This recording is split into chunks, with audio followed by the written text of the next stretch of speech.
अस्सलाम वालेकुम नाज़रीन।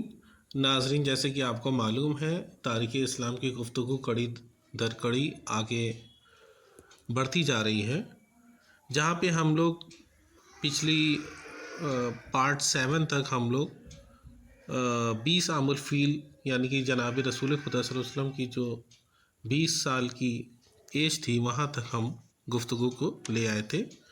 और जो वाक़या दरपेश आया था 20 आमुल फ़ील को, वो हिम्फुल फ़ुज़ूल का एक ऐसा एग्रीमेंट था जो मक्के में एक मज़लूम के हक़ की आवाज़ उठाने के लिए वो एग्रीमेंट बनाया गया था, जिसका नाम हिम्फुल फ़ुज़ूल था। अब हम लोग देखते हैं नाज़रीन की 25 आमुल फ़ील यानी कि जब हमारे पैगंबर मोहम्मद मुस्तफ़ा सल्लल्लाहु अलैहि वसल्लम 25 साल के हुए। जैसे कि नाज़रीन हमने आपको बता रखा है कि एक जो आमुल फ़ील है, ये तब से ही स्टार्ट हुआ है जब हमारे रसूल खुदा सल्लल्लाहु अलैहि वसल्लम पैदा हुए थे। और ये अब्राहा का लश्कर जब आया था खाने काबा को नौज़ुबिल्लाह ढाने के लिए, तब से ये कैलेंडर चालू हुआ है। तो हमारे आका रसूल खुदा सल्लल्लाहु अलैहि वसल्लम जब पैदा हुए थे, वो 50 दिन के बाद हुए थे, वो जो हादसा अब्राहा का हुआ था।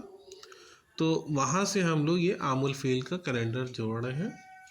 तो जब 25 साल के रसूल खुदा सल्लल्लाहु अलैहि वसल्लम होते हैं, यानी कि 25 आमुल फ़ील को, तो अपनी ज़िंदगी के वो दूसरे सफ़र के लिए निकलते हैं। इस सफ़र में वो जनाब खदीजा अलैहिस्सलाम के साथ होते हैं। और इसी में हम लोग देखते हैं कि 25 आमुल फ़ील को ही जनाब खदीजा अलैहिस्सलाम की शादी जनाब मोहम्मद मुस्तफ़ा सल्लल्लाहु अलैहि वसल्लम अलैहिस्सलाम के साथ होती है। फिर धीरे धीरे टाइम आगे बढ़ता है, 30 आमुल फ़ील आता है। 30 आमुल फ़ील को जनाब रसूल खुदा सल्लल्लाहु अलैहि वसल्लम जब 30 साल के थे, तो मौला कायनात हज़रत अली इब्न अबी तालिब अलैहिस्सलाम अल्लाहुम्मा सल्लि अला मुहम्मद व आले मुहम्मद व अज्जिल फ़रजहू काबे में विलादत होती है। और उस टाइम पर नाज़रीन ऐसा होता था कि कोई भी बच्चा जब भी पैदा होता था, तो वो हलाल है या नहीं, उसके लिए एक ये लोग रस्म एक तरह से करते थे कि एक सांप आता था एक गार में से, और वो सांप अगर उस बच्चे को कोई नुकसान नहीं पहुंचाता था, तो ये माना जाता था वो बच्चा हलाल ही है। तो इस तरह का वो लोग रस्म करते थे। तो वहाँ के कबीले वाले जनाब अबू तालिब अलैहिस्सलाम के पास भी आते हैं कि तुम्हारे बच्चे को भी ये रस्म करनी होगी। जनाब अबू तालिब अलैहिस्सलाम चूँकि गैबी शख्सियत थे, जानते थे कि उनके बेटा मौला कायनात हज़रत अली इब्न अबी तालिब अलैहिस्सलाम है, तो वो इजाज़त दे देते हैं। तो देखते हैं कि एक सांप आता है। जब उनके एक पत्थर पे जब ये लोग मौला कायनात जो उस वक्त बहुत छोटे से थे, बच्चे थे, उन पे लिटाते हैं, तो वो देखते हैं गार में से एक सांप निकलता है। मौला के पास जैसे ही आता है, मौला उसके एक हाथ अपना बुलंद करते हैं, एक कल्ला पकड़ते हैं, फिर दूसरा हाथ बुलंद करते हैं, दूसरा कल्ला पकड़ के 2 हिस्सों में वो सांप को फाड़ देते हैं। सांप को बोलते थे हैया, और चीरने को कहते थे दर।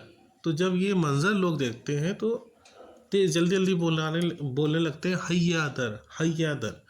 तो ये चीज़ जनाब फ़ातिमा बिनते असद अलैहिस्सलाम जब सुनती हैं, तो वो कहती हैं आज से मेरे बेटे का नाम हैदर मैं रखती हूँ। क्योंकि वो हैया दर इतने जल्दी जल्दी बोल रहे थे, उससे लग रहा था हैदर हैदर। तो जनाब बीवी फ़ातिमा बिनते असद अलैहिस्सलाम अब मेरे मौला कायनात का नाम हैदर रखती हैं। फिर टाइम थोड़ा और अच्छा, यहाँ पे नाज़रीन ये बताना चाह रहे हैं, जब रसूल मौला कायनात 1 साल के थे, तो हमारे रसूल खुदा सल्लल्लाहु अलैहि वसल्लम कितने साल के थे? 30 साल के। अब धीरे धीरे टाइम आगे बढ़ता है, तो 35 आमुल फ़ील पे पहुँच जाता है। 35 आमुल फ़ील में क्या होता है काबे एक सैलाब आता है जिसकी वजह से काबे की दीवार ढह जाती है। यहाँ पे ये बताना चाहेंगे हाँ नाजरीन कि काबे की जो दीवार ढही थी इससे पहले कभी भी उस पर छत नहीं हुआ करती थी। तो ये वाक़या दरपेश आता है। नाजरीन नेक्स्ट वीडियो के लिए हमसे बने रहिए। खुदा हाफिज़।